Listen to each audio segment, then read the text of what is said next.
de la Biennale, le dernier jour des débats. Alors c'est une performance un peu qu'on va vous présenter, plus qu'un débat, en ce début d'après-midi. Bon, d'abord je rappelle que toutes les présentations, tout ce qui se passe ici, les débats sont tous traduits en langage des signes. À la droite du ring de notre tribune ronde, sous un beau projecteur, vous voyez. L'image est reprise pour les gens qui suivent les débats au bassin flot, au miroir d'eau. Il y a un grand écran qui reprend les débats avec l'incrustation du langage des signes. Donc personne n'est laissé à l'écart de ce point de vue-là. Donc si vous voulez en profiter, ou si vous connaissez des gens qui veulent en profiter, on se met sur la droite du ring pour poursuivre cette traduction simultanée. Alors, aujourd'hui, nous allons vraiment strictement parler du prisme paysager dans nos métropoles et dans nos territoires. D'abord parce que une vingtaine de paysagistes se sont mobilisés. Ils sont mobilisés aujourd'hui avec une pensée pour Michel Courajou, parce que l'après-midi se terminera par l'inauguration de la promenade Michel Courajou, qui est le nom qui sera donné au kilomètre de berges naturelles en face, travaillées par Michel Desvignes, berges jardinées, berges minérales jardinées, rive gauche, selon l'expression de Michel Courajou. Donc ça, c'est rendez-vous vers 17h tout à l'heure pour un hommage à Michel Courajou, par deux de ses compagnons et en partie élèves, on peut le dire, mais ça, on va pas rentrer dans ces détails, c'est pas le sujet. C'est l'amitié, voire plus, qui a réuni aujourd'hui cette profession autour de celui qui a exploré tant de pistes, et nous en parlerons dans la journée. Mais nous allons commencer par vous proposer une confrontation, et c'est bien dans le thème de Basse-Metz, entre paysage et sa représentation. Le paysage et sa représentation. Le paysage et le travail du paysagiste, et sa représentation par les photographes. Donc 6 paysagistes ont accepté de se prêter au jeu, de choisir un photographe et de nous montrer une série de représentations paysagères produites par ces photographes et de les commenter. Alors voilà, 6 photographes, 6 paysagistes. Basse-Metz lui-même, avec Sam Sturze, qui a été le président du prix photo d'Agora cette année, vont vous en parler eux-mêmes. Voilà, s'ils veulent me rejoindre.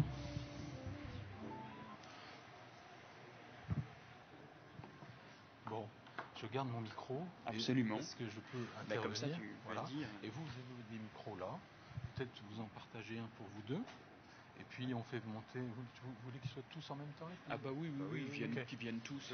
Très bien. Donc on attend Michel Desvignes, Catherine Mosbach, Alexandre Chemetov. Non pas, bien sûr. Franck Poirier de Base et Lorenz Dexler de Topotech. Voilà. Et Adrien Gueuse sera présent à distance.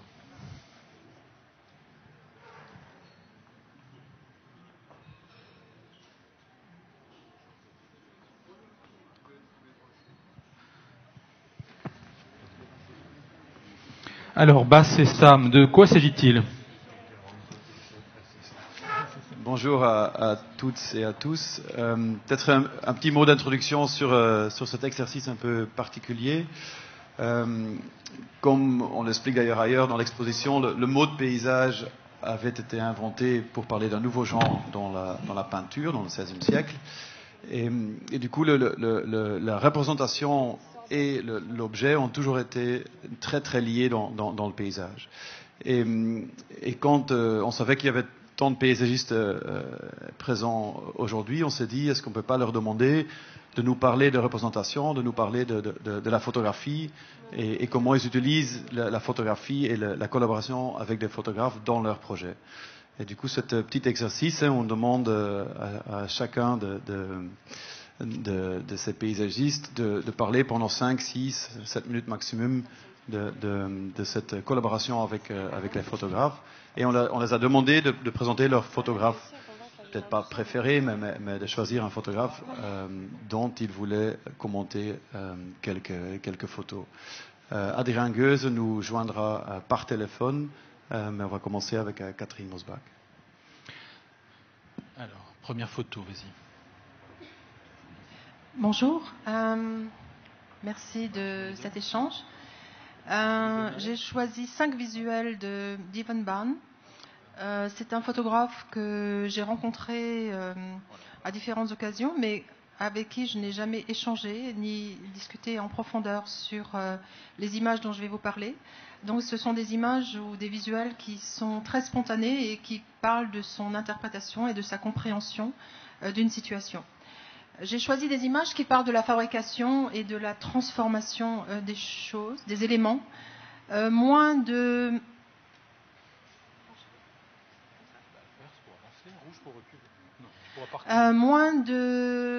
Enfin, pas vraiment de la fabrication du projet au sens littéral du terme de nos métiers, mais de la fabrication au sens large, c'est-à-dire de la contamination des éléments les uns avec les autres. La première image, c'est... Oui, ce que j'ai oublié de dire, c'est que ce sont des images aussi qui sont des images des études en quelque sorte, c'est-à-dire pour la plupart, même pour les 4 suivantes, elles ne sont pas publiques, ce sont des documents de travail. Il n'y a que la première qui a un caractère officiel, c'est-à-dire qui a été diffusée. Ce ne sont donc pas des images qui traduisent quelque chose de stable, mais qui traduisent bien des étapes, des états. La première met en exergue une situation très contrastée entre un élément très précieux, très défini, en quelque sorte une apparition dans un lieu un peu incongru, avec quelque chose de plus abrupt, pour ne pas dire brutal, du premier plan. Les deux étant reliés par une ciselure de la végétation. Donc c'est typiquement une image que, entre guillemets, qui n'est pas retenue pour une communication officielle, mais qui, moi, m'intéresse dans la mise en exergue de situations opposées et, pour ne pas dire, contrastées. Elle m'a toujours fait penser à, puisqu'on parle de la peinture, de relation entre le visuel et la peinture, au tableau de Fra Angelico. La deuxième qui est, je dirais, saisie du même endroit, mais qui a une toute autre visibilité, comme vous le voyez, qui parle plutôt, à mon sens, de la dissolution ou de la migration des éléments les uns dans les autres. Vous voyez que le premier plan migre dans l'arrière-plan avec les modes de terre. Enfin, je ne sais pas si la visibilité est bonne avec la lumière, mais le sol migre dans le plafond. Il s'agit d'une image qui parle de l'instant, c'est-à-dire l'instant suivant, évidemment, on aurait une toute autre situation. Et on parle bien de l'éphémère, c'est-à-dire de la transition d'une étape dans une autre étape, qui, à mon sens, est un sujet essentiel dans la relation au paysage. Du moins, c'est celui qui m'intéresse. Donc celle-ci serait plus, je dirais, du côté très simplifié, excusez-moi, hein, je ne suis pas spécialiste en histoire de l'art, mais ça se rapprochait d'un Turner, on va dire. Je ne vais pas tous les comparer, hein, mais celles-ci sont assez évidentes à mon sens. La troisième image, à mon sens, parle plutôt de la contamination, c'est-à-dire une sorte de plissement et de contamination des éléments les uns dans les autres. On ne sait pas très bien ce qui est dessus, dessous, devant, derrière. Que ce soit dans l'arrière-plan qui s'immisce dans le plan intermédiaire. Donc, à mon sens, cette image s'inscrit plus dans le présent, c'est-à-dire dans la transformation permanente d'un substrat dans un autre substrat. Celle-ci, on prend un peu de champ, on est dans une logique, pour moi, de stratification, je dirais presque de fossilisation ou de minéralisation. Avec donc le premier plan, si je le commente d'une manière un peu plus pragmatique, qui est un ouvrage en terre, le sol sur lequel on marche. Le deuxième plan qui est donc une façade en aluminium, donc spécifiquement du minéral, le végétal et le ciel, c'est-à-dire l'atmosphère. Là, on est dans la logique de la durée, c'est-à-dire littéralement de la fossilisation du long terme. C'est, je dirais, la seule image où l'observateur, c'est-à-dire celui qui regarde et celui qui comprend, est positionné dans une relation de transition ou de transit, c'est-à-dire de mouvement, ou encore de travelling, ce qui est typiquement un petit peu le contenu de cet équipement, puisqu'on est dans un équipement culturel, je ne l'ai pas nommé, c'est le Louvre à Lens. Et donc toujours dans une relation de déplacement, c'est-à-dire pas de position fixe par rapport à un tableau que l'on regarderait d'une manière inerte ou inanimée en quelque sorte. Et on est donc dans une logique de translation, c'est-à-dire de déplacement. Voilà pour mes images.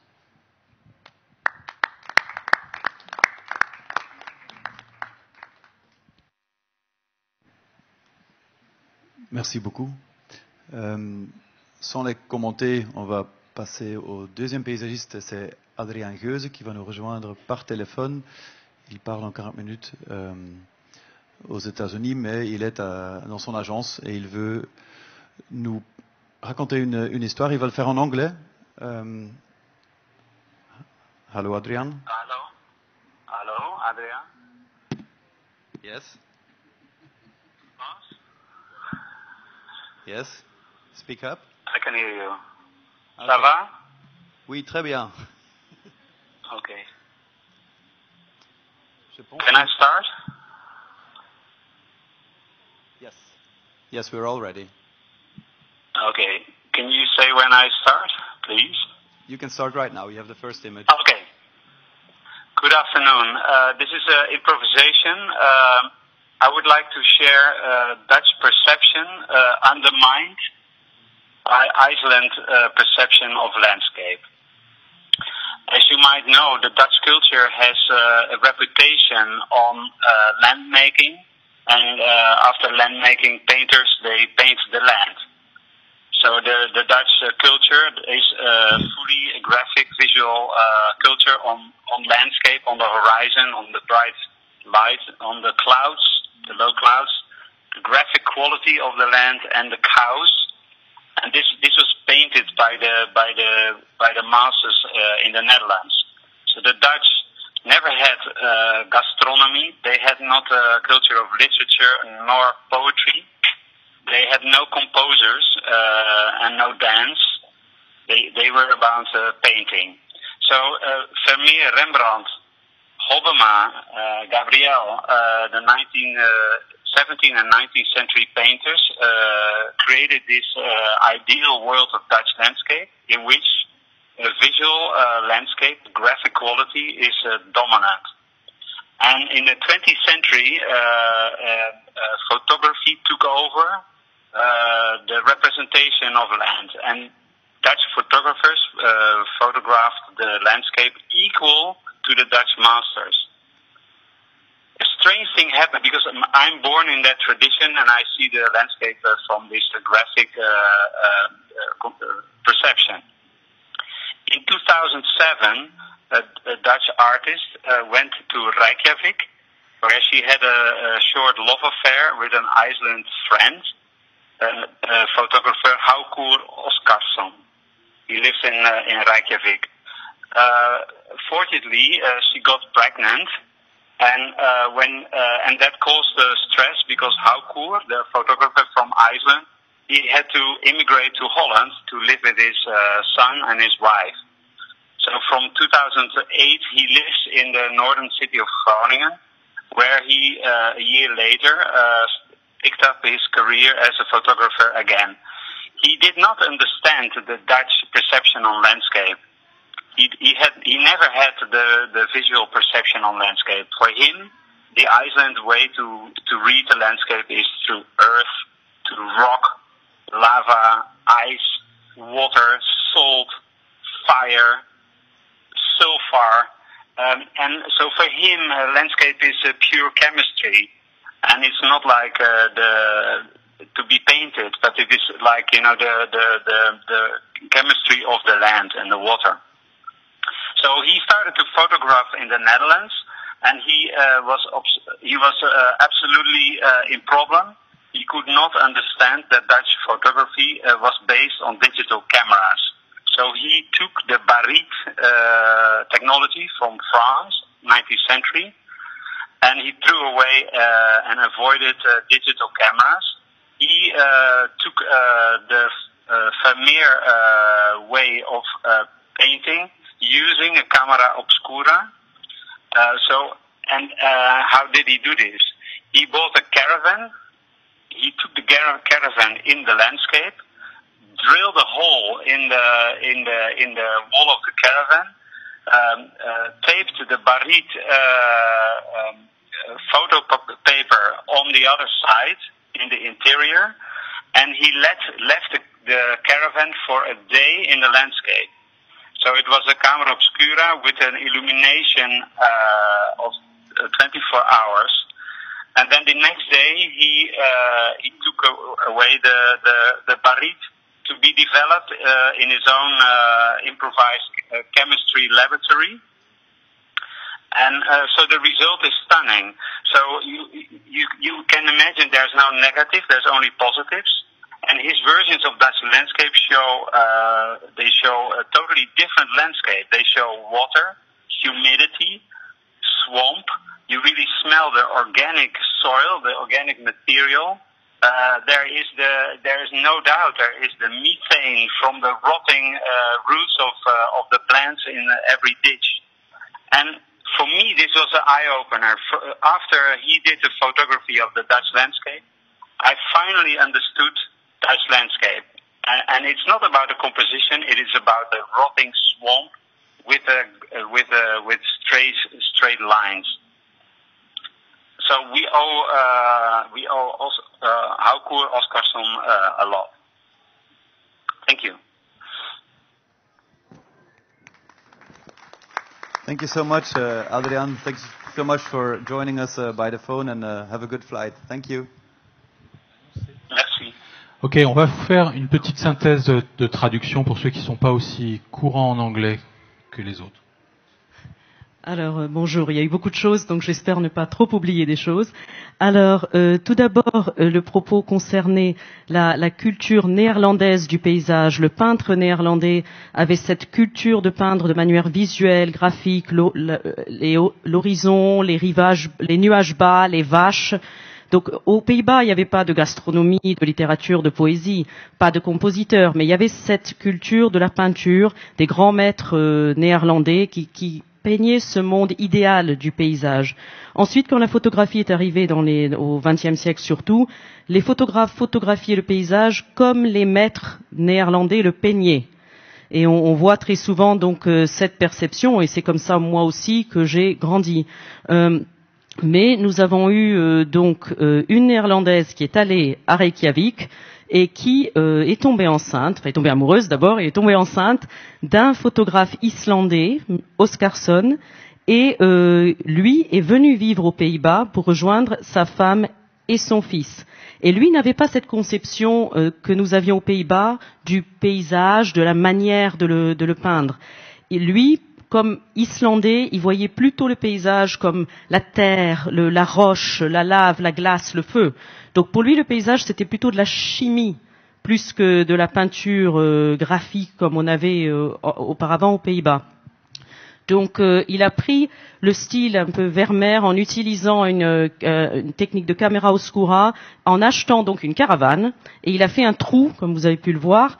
Et pendant une journée, pendant 24 heures, il a donc pu prendre ces images du paysage avec cette illumination pendant 24 heures. Et il a ensuite développé ça dans son propre labo. Donc il n'y a pas de négatif, il n'y a que des positifs. Ça donne des points de vue, c'est vraiment très intéressant. On sent vraiment l'eau organique, on sent cette pourriture du marécage. Et on ressent, on voit, mais on ressent surtout l'eau, on la sent presque. Et j'ai fini, grâce à lui, par voir le paysage néerlandais autrement. Donc on doit une fière chandelle à Monsieur Oscarsson. Merci pour cette synthèse. Juste peut-être une petite précision de cette très bonne traduction, mais donc vous avez bien compris que il nous raconte que la camera obscura, c'est la caravane. La caravane devient l'objet de l'appareil photographique en faisant un petit trou dans la caravane, en installant du papier sensible sur les parois de la caravane, et le paysage se reflète directement, ce qui explique qu'il n'y a pas de négatif. On est là dans un dispositif très, très direct. L'image reflète la caravane et l'appareil photo, devient l'appareil photo.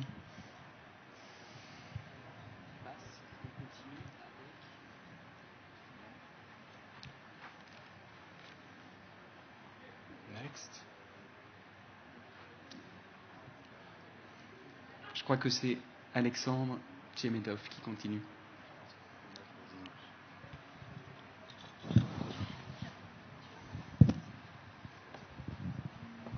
Ah, merci. Oui, je trouvais ça assez intéressant, puisque je crois que c'est la question du temps de pause, qui est ce que raconte Adrienne, qui est la question d'un très long temps de pause. Ouais, il n'est pas bloqué. On dit parfois que toute l'œuvre d'un photographe tient en moins d'une minute, au 125e de seconde. Une collection de photos représente un temps très court. Et là, on parle comme la première photo prise dans la cour d'une ferme par Niepce. Il y a un temps de pause très très long, qui est pratiquement un temps de pause sur une journée entière, où on voit le soleil se déplacer. Mais je voudrais parler du rapport singulier qu'on a construit avec Arnaud Dubois-Freinet autour de la question de la photo. Donc on a Arnaud Dubois-Freinet, on s'est rencontrés en 1994 et on a cessé de parcourir cette question, notamment en publiant un livre, par exemple sur le travail de Saint-Étienne, où on revisitait en quelque sorte le projet à partir des dessins et des photos prises sous le même angle, pour, une fois les travaux faits, au fond, examiner le rapport qui existe entre une réalité projetée et dessinée et le même endroit photographié. C'est-à-dire comme si la représentation en plan était une manière d'anticiper une représentation photographique qui serait elle-même comme une photo aérienne à très basse altitude qui montrerait les détails d'un projet que d'ordinaire on ne photographie pas sous cet angle. Et puis, poursuivant le travail, celui des séries par exemple, séries de façades de la manufacture d'armes ici, avec 3 arcades par exemple, et donc pour se dire que la photographie c'est aussi un protocole, c'est-à-dire comment s'y prend-on pour échanger un projet ici étant fait, donc après le projet, sur un protocole de prise de vue qui révélerait des éléments du projet. Par exemple ici la question, est-ce qu'une façade se photographie depuis l'intérieur vers l'extérieur ou depuis l'extérieur vers l'intérieur? Ici vous la voyez depuis l'intérieur et la même façade depuis l'extérieur. Et vous voyez que les planches de bois jouent pratiquement comme une sorte de diaphragme entre le dedans et le dehors. Là vous voyez une façade à l'intérieur et la même façade à l'extérieur. Ici une façade intérieure qui est en même temps aussi un espace extérieur, et cette façade vue depuis l'intérieur. Et puis il y a la question avant et après. Donc Arnaud Dubois-Freinet fait des photos qui sont des repérages avant travaux, donc on voit aussi une image, et il fait la même photo après les travaux. Et quand on assemble ces deux photos, on voit autrement ce que nous avons fait, la manière dont on l'a regardé avant les travaux et la manière dont on peut le regarder après les travaux. Ici, une place avant les travaux et la même place après les travaux. Ici, un parking avant les travaux et le même parking après les travaux. Et ce qui est intéressant, c'est de comprendre ce qui reste de la première image dans la deuxième image. Et de comprendre que tout le travail, au fond, est un travail de passage de cet état des lieux entre un avant et un après. Entre, voilà, l'avant de l'usine et l'après de l'école. Alors, on a fait le même travail ici, à Bordeaux, sur le centre de tri postal. Voilà la photo avant, le même endroit pendant les travaux, et on voit comment s'ouvre tout d'un coup une perspective, et ça devient le support de la dernière image qui n'est pas une photographie, mais qui sera bientôt rejointe par une photographie réelle, où on va passer de cette transformation-là à la photographie qui viendra bientôt vérifier, ou au fond poser un regard critique sur cet avant, pendant et après, qui pose la question, au fond, d'un temps de pause qui serait différé, la question du protocole, la question du cadrage, la question de l'exposition et de la manière dont on regarde les photos et dont le photographe et l'auteur du projet, au fond, dialoguent à propos des épreuves photographiques comme un espace critique ouvert sur le projet.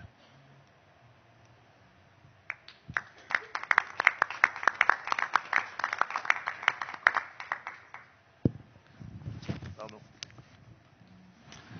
Merci beaucoup. Le prochain tour, Michel Devigne. Tiens, vas-y. Ok. J'ai une voix un peu détruite, donc j'aurai droit à 3 minutes de plus. Alors, j'appartiens au monde pré-GAFA. Ce n'est qu'en 2004 que Google Earth apparaît sur nos rares écrans.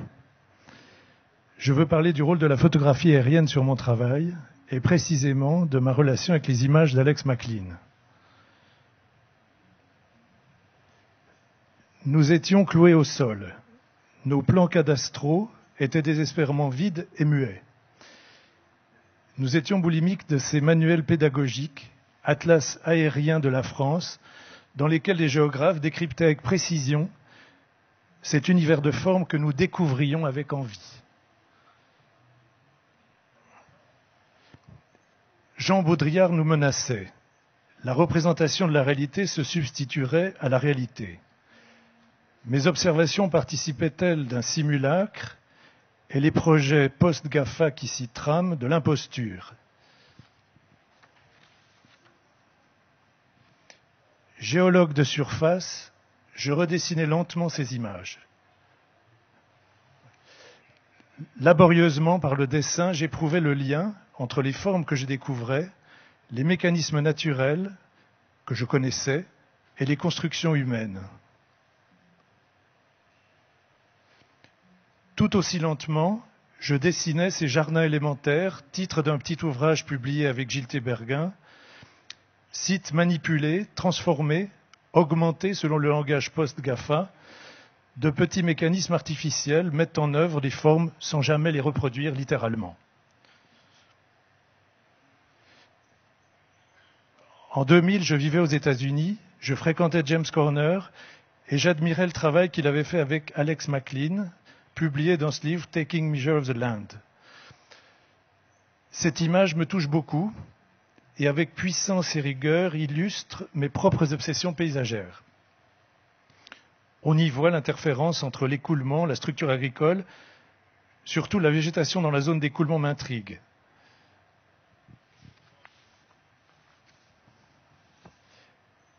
À l'opposé d'une démarche esthétisante, j'apprécie la rigueur des photographies d'Alex McLean. Rigueur radicale, exigeante, élémentaire, qui aide à comprendre, selon moi, l'échelle des sites. En 2004, Alex McLean, que Gilles Théberguin m'avait fait rencontrer, accepte que nous utilisions ces images pour concevoir le parc de la Rive-Droite à Bordeaux. Nous imaginions pour ce parc la substitution progressive des traces industrielles par des plantations à l'artifice explicite. La beauté élémentaire des trames du photographe nous confortait dans le choix qui, par ailleurs, inquiétait.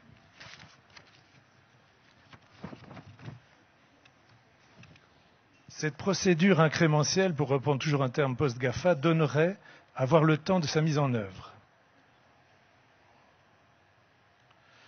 Les formes ne sont pas déduites. Ce sont de lentes manipulations.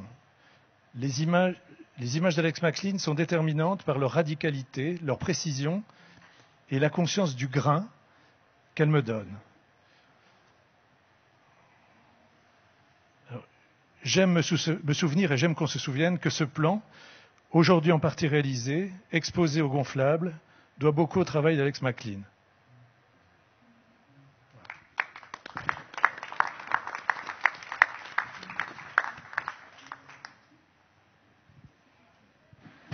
Merci beaucoup. On passe à Lorenz Drexler.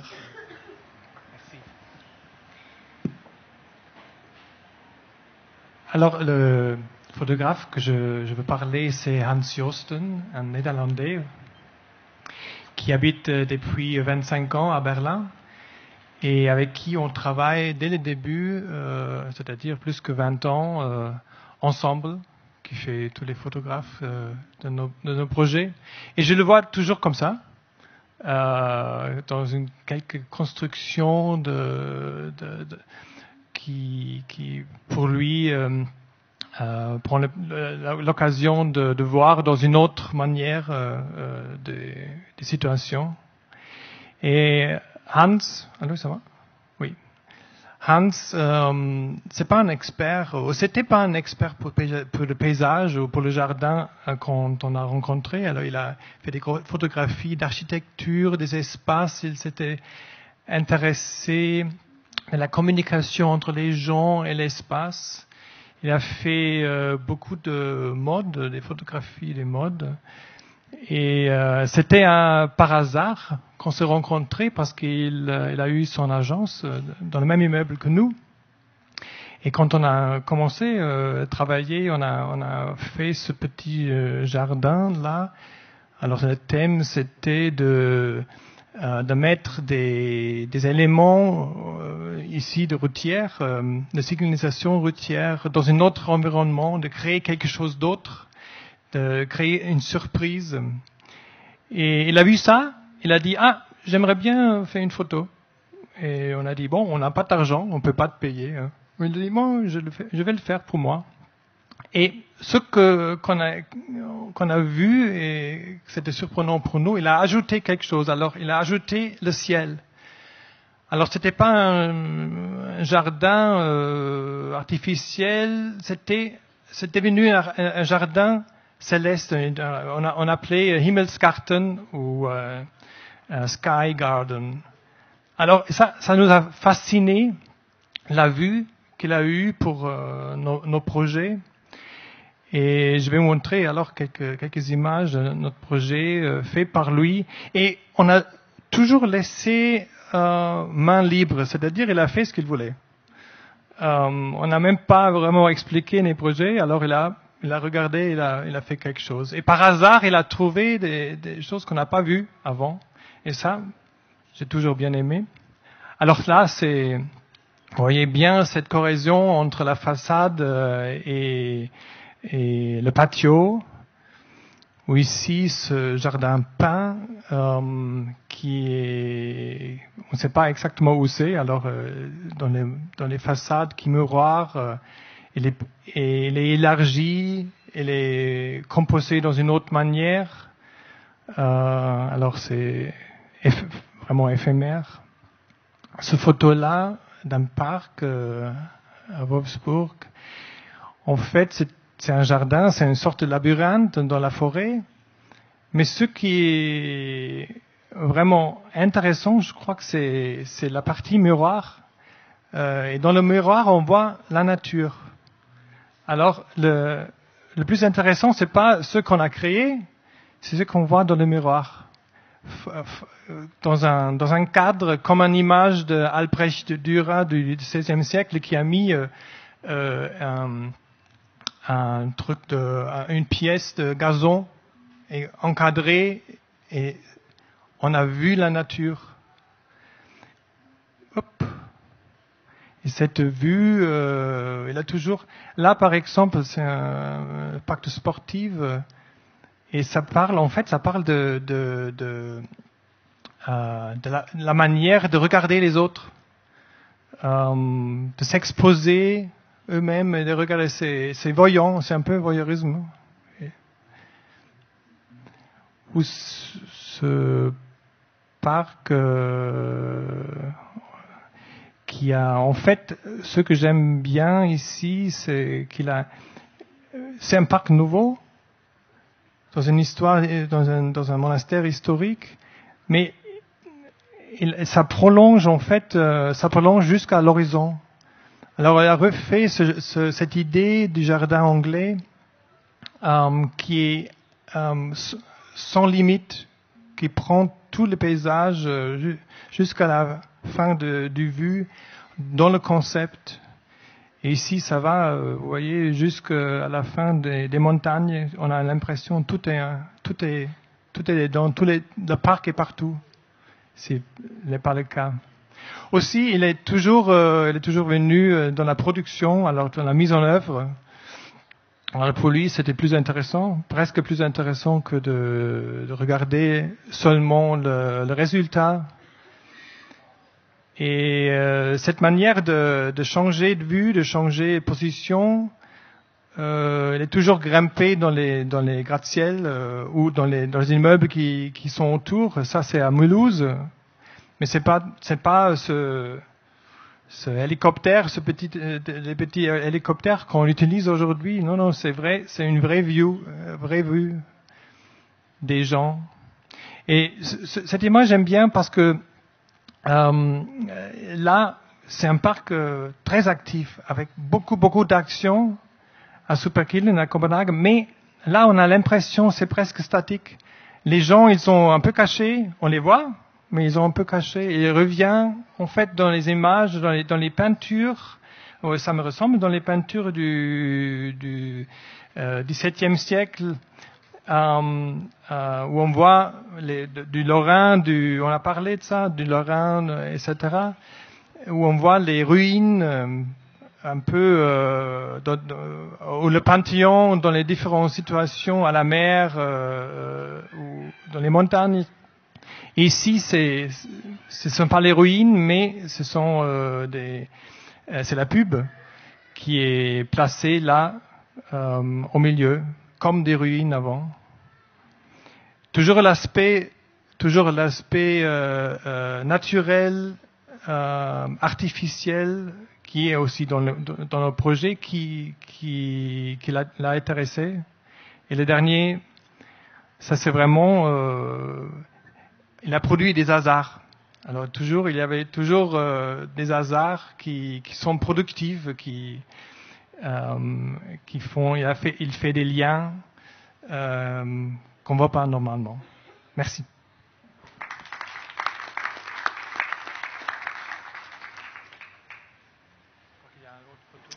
Merci beaucoup et je passe la parole à Franck Poirier pour la dernière série.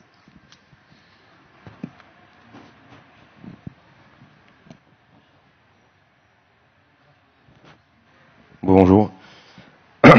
Alors moi j'ai pas choisi de présenter mon travail d'un point de vue photographique, mais de vous présenter une photographe que je connais un tout petit peu, qui s'appelle Aurore Bagari, qui est une photographe qui est née en 82 au Mans, qui vit et travaille en Bretagne et qui a engagé depuis 2012 un travail de photographie et d'inventaire documentaire sur les différents glaciers du massif du Mont Blanc, en Suisse, en Italie et en France. Donc, je crois qu'il y a un défilement automatique, je ne sais pas s'il est enclenché ou pas. En tout cas, donc elle a publié deux tomes, dont le prochain sort en courant octobre. Et c'est un travail justement en caméra obscura, c'est-à-dire qu'il y a une chambre photographique qu'il faut emmener avec soi. Donc il y a toute une mise en condition, une pérégrination à préparer pour aller à la rencontre de ces paysages de glaciers, un bivouac organisé. Donc sa caméra obscura, c'est une caméra 4x5 inch qui fonctionne sur rail et donc qui nécessite du gros matériel sur trépied. Donc voilà. C'est une personne qui a fait l'école de Arles. On a différentes photos qui sont commentés. Et en surimpression à son travail, j'ai préparé un petit texte, qui est un assemblage de textes. Alors c'est pas pour faire une polémique d'ailleurs, mais c'est juste pour rajouter à la définition occidentale une des racines de la notion de paysage vue par les Chinois.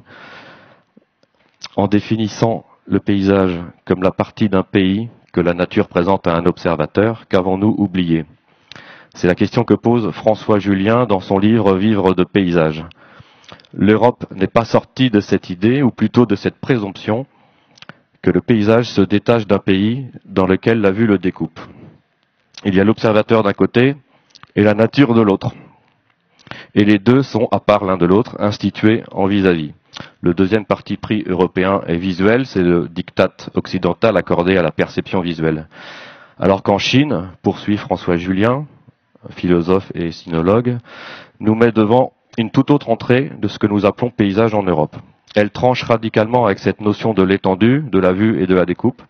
Elle dit montagne eau et montagne rivière au pluriel. Le terme date de l'Antiquité, mais vaut encore aujourd'hui en chinois moderne. Or voici que celui-ci n'est plus pensé comme une portion de pays offert à la vue d'un observateur, mais comme une corrélation entre opposés, la montagne et l'eau. Il y a d'une part ce qui tend vers le haut, la montagne, de l'autre ce qui tend vers le bas, l'eau, le vertical et l'horizontal. Il y a d'une part ce qui est immobile et demeure impassible, la montagne, et de l'autre ce qui est constamment mouvant et ne cesse d'ondoyer, l'eau. La permanence et la variance en même temps se confrontent et s'associent.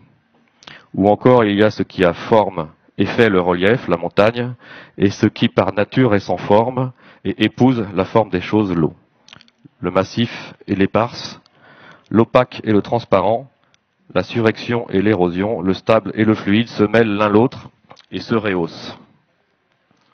Ou bien il y a ce qu'on a frontalement devant les yeux, la montagne, et ce qu'on entend de divers côtés et dont le mouvement, le bruissement, parvient à l'oreille, l'eau. La vue et l'ouïe sont autant sollicités. Le poète Xie Lingyun, initiateur de la poésie descriptive de paysages dès la fin du IVe siècle de notre ère, écrivait des vers, se lisant deux par deux, autant transversalement, verticalement, que linéairement, horizontalement. Et le poème ainsi procède tout entier de cet appareillement où chaque terme rencontre son autre et lui répond. Je cite, « Montagne traversée, aller au bout, grimper, descendre, eau aborder, aller au terme, remonter, dévaler. Pic se dresser, sommet s'enchaîner, s'étage, plage se dérouler, îlot se lier, se succédant. Montagne, eau. L'un se réfléchit dans l'autre par cette correspondance et s'entend à travers lui comme des conjonctions en interaction. Alors dans ce champ de tension, le perceptif devient en même temps affectif, et de ces formes, qui sont aussi des flux, se dégage une dimension qui fait entrer en connivence. Le paysage n'est plus affaire de vue, mais de vivant.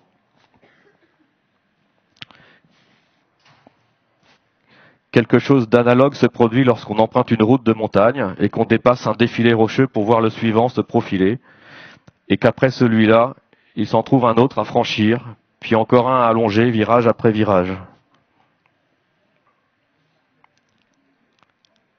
L'étroite courbe sur laquelle tu roules pourrait très bien être l'élément d'un motif qui se répète aussi longtemps qu'il est possible de le concevoir. Depuis longtemps, on sait regarder autour de soi, on sait identifier les points de vue depuis lesquels il sera possible d'accorder une valeur à l'espace qui nous entoure. La somme immense des images faites par d'autres que soi, en d'autres lieux, nous a donné l'usage de ce langage commun avec lequel on décrypte le monde. Mais c'est ton déplacement qui donne un sens nouveau à ce que tu traverses. Il semble que cette continuité soudaine de l'espace peut dispenser les yeux d'y définir un cadre.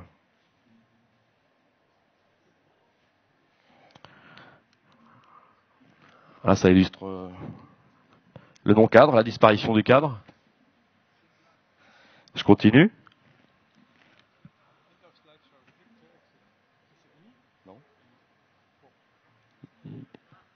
Pardon?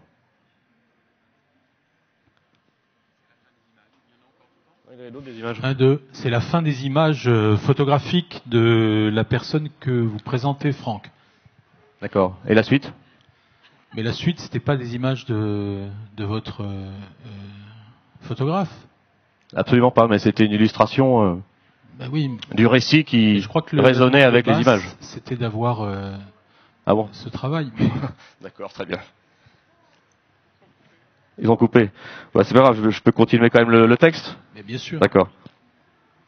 Seul importe donc ton mouvement sur sa surface. Tu ne prends plus la peine de te souvenir de tel ou tel panorama. Tu enregistres désormais les processus de tes traversées. Ton regard se pose sur le réel comme une texture s'applique à une surface. Il étend les motifs de ton époque. L'image qui se forme dans ton esprit n'est plus ponctuelle ni même visuelle. Tu ne regardes plus depuis un point, mais tu décris des lignes simultanées. Le tableau formé par ta fenêtre te semble moins complet, moins précis que l'algorithme de ton voyage. Tu cesses de composer des images pour écrire le programme du réel. Tu le regardes et tu les transformes dans le même mouvement. Tu fais partie du paysage.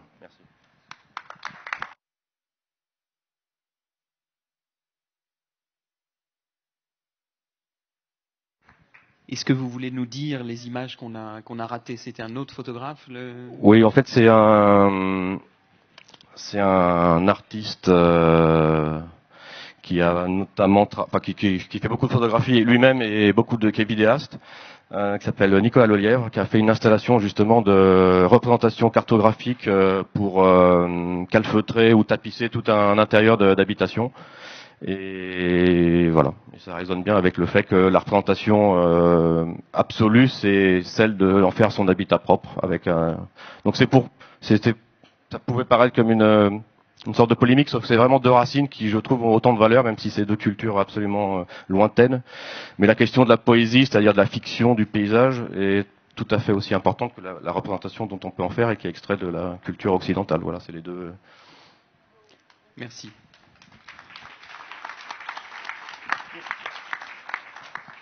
On en profite, on a, je crois, encore quelques minutes, je regarde Rémi, pour faire peut-être un petit échange et rebondir sur vos présentations. Oui. Moi, j'ai tout de suite une première question à vous poser. Vous êtes deux parmi les 6 à nous avoir présenté le travail d'un photographe avec lequel vous travaillez. J'ai un petit doute sur Michel Levin. J'ai pas compris si Alex McLean, vous avez travaillé avec lui ou s'il vous a autorisé à utiliser certaines de ses photos. Mais en tous les cas, Alexandre Chemetov et Lorenz Dengstler, tous les deux, les photographes que vous présentez, sont semble-t-il un long compagnonnage. Je voudrais demander aux autres si vous avez aussi cette relation privilégiée avec un photographe qui se fait le porte-parole, l'espace critique, l'état des lieux de vos travaux. Et allons peut-être un pas plus loin, je vous poserai la question collective de savoir s'il y a un moment vous avez peur des images, si le photographe peut vous inquiéter dans sa manière de restituer vos travaux.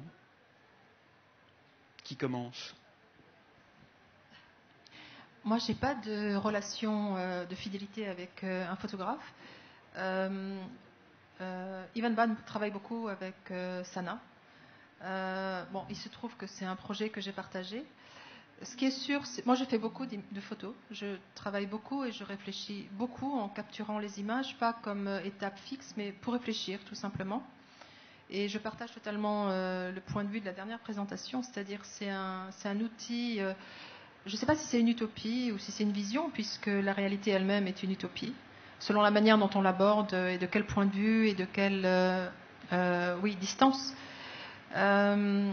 Après, ce qui m'intéresse, c'est que quel que soit le point de vue, il vous apprend toujours quelque chose, y compris les images que l'on trouve par hasard sur Internet, qu'on ne cherche pas, c'est-à-dire qu'on découvre parce qu'on allume une fenêtre et que je ne sais pas s'il faut en avoir peur. Non, je ne pense pas, puisque c'est un point de vue et qu'il n'a pas de valeur absolue. Au contraire, je trouve que c'est intéressant de comprendre de quelle manière les gens perçoivent et retranscrivent ce qu'ils voient, et très souvent à quoi vous n'avez pas pensé. Donc je partage la notion d'aléa et de surprise, qui parfois évidemment est très intéressante, puisqu'elle vous apprend le regard que les autres portent sur votre propre travail et à Bien sûr, on pense, c'est-à-dire on a une espèce de programme de cahier des charges, on sait où on veut aller, on sait comment on veut jouer la partition. Mais il y a quand même, enfin, il n'y a jamais un regard totalitaire sur un endroit, et heureusement d'ailleurs, ça serait terrible, je pense. Donc le point de vue n'est jamais absolu, et la relativité des choses est en soi une richesse. Donc je suis plutôt positivement, enfin j'accueille positivement la diversité des points de vue. Pour répondre à la question, Alex McLean avait accepté qu'on utilise ces photos, mais surtout on avait discuté avec lui et Gilles Tiberghien, donc on avait fait ce choix d'image avec lui. Mais pour ma part, par rapport aux travaux, j'ai toujours le sentiment, enfin j'ai beaucoup de difficultés avec les photographies des projets qu'on réalise. Oui, on le sait tous, ils sont jeunes, nos projets sont jeunes, pas très photographiables, totalement immatures, et du coup, on a fait plutôt le choix d'avoir des multitudes de photos de chantiers que l'on montre à grand risque, parce que ça ne ressemble pas à l'attendu des photos, parfois commerciales, qui se font pour les architectes souvent.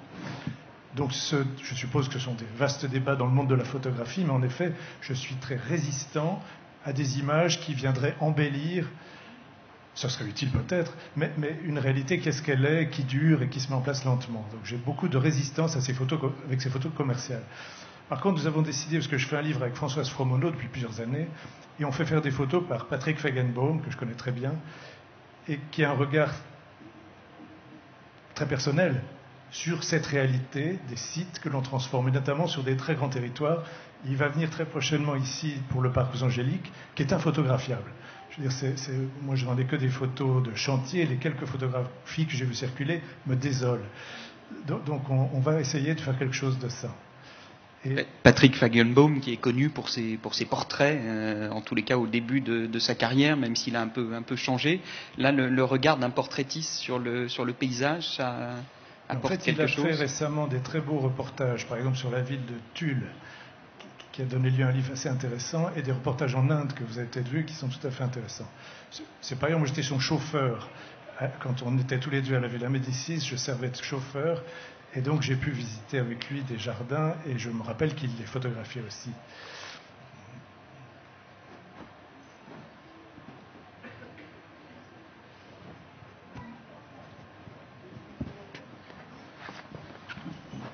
Je voulais juste ajouter, parce que vous avez demandé si on a peur parfois, et quand j'ai dit, il y a toujours des super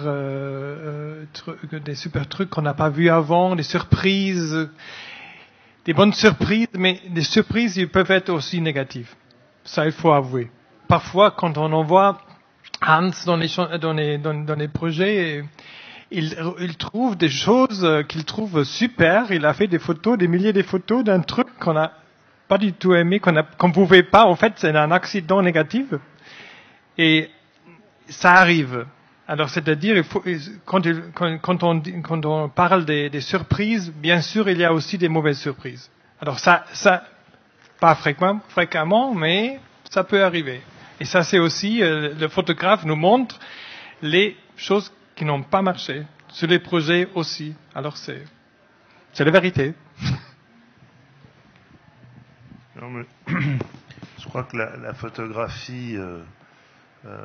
il y a un rapport très, très direct entre la photographie et le travail de transformation de l'architecture, de l'urbanisme, du paysage, puisque à chaque fois on part d'un état des lieux et cette transformation, elle change les choses. Et au fond, la photographie, disons comme une manière de capter ces changements, moi je les mène moi-même, et c'est intéressant de faire que la photographie devienne un espace de dialogue avec un autre, un photographe en l'occurrence. Je l'ai fait par exemple sur le jardin de bambou du parc de la Villette avec Elisabeth Lennart, qui photographiait en noir et blanc, coloriait les photos, redessinait au fond une sorte de paysage sur les photos et en même temps racontait l'histoire d'un chantier.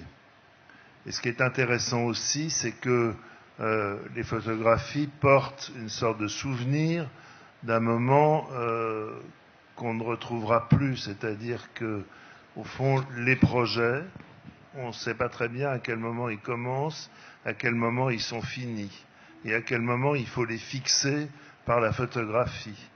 Ce qui est intéressant aussi, c'est de revenir longtemps après, photographier autrement la même réalité, et on pourrait au fond passer son temps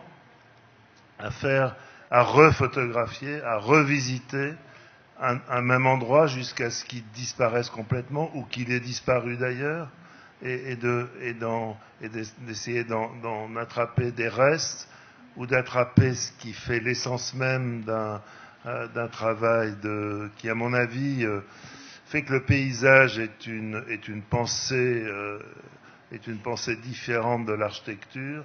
C'est que précisément il introduit cette notion de durée et cette notion de transformation. Et la photographie, qui est vraiment un travail sur le temps qui passe ou le temps qu'il fait d'ailleurs, est complètement en correspondance avec cette idée même. Et c'est pour ça que je pense que ce thème nous touche si directement les uns et les autres. C'est parce que il est difficile à détacher de sa propre démarche au fond. Et même si le photographe est une sorte d'alter ego. Et ça, vous avez un exemple en la matière, parce qu'on connaît quelques couples architectes photographes, Le Corbusier et Lucien Hervé. Est-ce qu'il y a là chez les paysagistes aussi une relation exemplaire qui vous viendrait à l'esprit d'un binôme avec un photographe qui aurait travaillé sur ce temps long?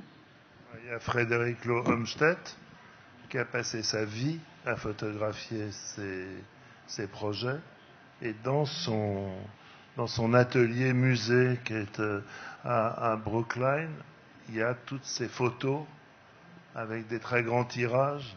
Et ce qui est intéressant, c'est quand on visite l'atelier, il y a une sorte de corrélation entre la manière de reproduire les plans avec les blueprints, qui est au fond une technique photographique utilisant la lumière solaire, et la photo de ses œuvres. Mesdames et messieurs, et donc, vous avez un espace café, thé et boissons fraîches au rez-de-chaussée. Voilà. Écoute, Alexandre, l'essentiel a été dit. T'as plus d'arguments. Oui, non, mais c'est saisissant. C'était la page de publicité. Absolument saisissant. Il y a aussi un espace thé-café au premier étage. Franck, vous vouliez réagir aussi sur cette question? Effectivement, moi, ce qui m'intéresse dans le rapport de la photographie au paysage, c'est la manière dont la photographie peut exprimer la question du mouvement. Donc, effectivement, à partir du moment où c'est photographier de la transformation, photographier, on va dire, des modifications d'usage, des modifications dans l'espace, etc. Là, à partir du moment où la photographie permet la mise en récit du projet, ça m'intéresse. Mais presque pas autant que la vidéo, par exemple. Il me semble que la vidéo est sous-utilisée en paysage, alors que c'est un outil. Il suffit de penser à un plan séquence. Je pense que ça peut raconter beaucoup plus de choses que, effectivement, des instants arrêtés, qui ont certes une charge émotionnelle ou mémorielle extrêmement importante. La photographie, qui sert à ça, à arrêter un instant T, et puis un peu, amplifier, on va dire, une sorte de sentiment émotionnel par moment, ou un souvenir absolument important, ou peut avoir aussi la valeur de révélation d'une réussite ou d'un accident ou d'une surprise positive, d'un usage par exemple qu'on n'aurait pas imaginé. À chaque fois quand on fait venir des photographes ou qu'on photographie nous-mêmes les espaces dans nos projets, on est assez systématiquement attiré par ce qu'en font les gens, et on est surpris nous-mêmes en fait finalement du détournement ou de l'usage qu'on n'avait absolument pas estimé ou préétabli. Donc ça, c'est une surprise satisfaisante que sert très bien la photographie. Par contre, il me semble que la mise en récit, la mise en temporalité, j'aime assez bien la trace de vidéo qu'on peut. Deux exemples pour répondre à votre question. Celle de Jacques Simon, qui était photographe avant d'être paysagiste, et la relation qu'avait nouée Michel Corajou avec Gérard Dufresne. Et on voit bien cette sorte de construction comme ça, depuis leur plus jeune âge, au travers de la photographie. Et c'est un sujet qui mériterait d'être vraiment travaillé, cette piste-là. on est un peu tenu par le temps, mais je voudrais remercier chacun de vous d'avoir voulu répondre à cette question. Je pense que la richesse dans les présentations montre à la fois cette richesse de position qu'on peut prendre par rapport au projet, par rapport à sa représentation, par rapport à la recherche même. Et je pense que peut-être c'est le début de discussion qu'on peut continuer, parce que je pense que ce lien entre la représentation et l'idée du projet est beaucoup plus dans le paysage que dans l'architecture, une question essentielle. Du coup, encore une fois, merci à tous et à toutes. Ouais.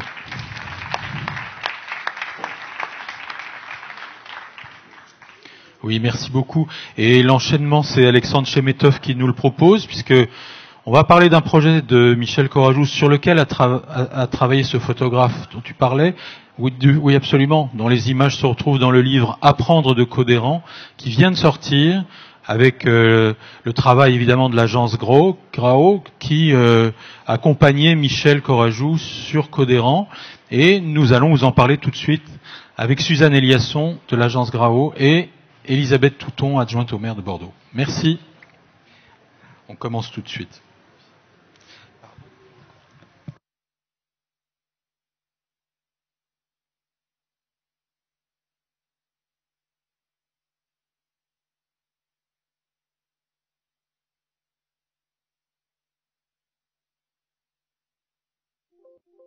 Voilà, si Suzanne Eliasson et... Ah ben voilà, Elisabeth.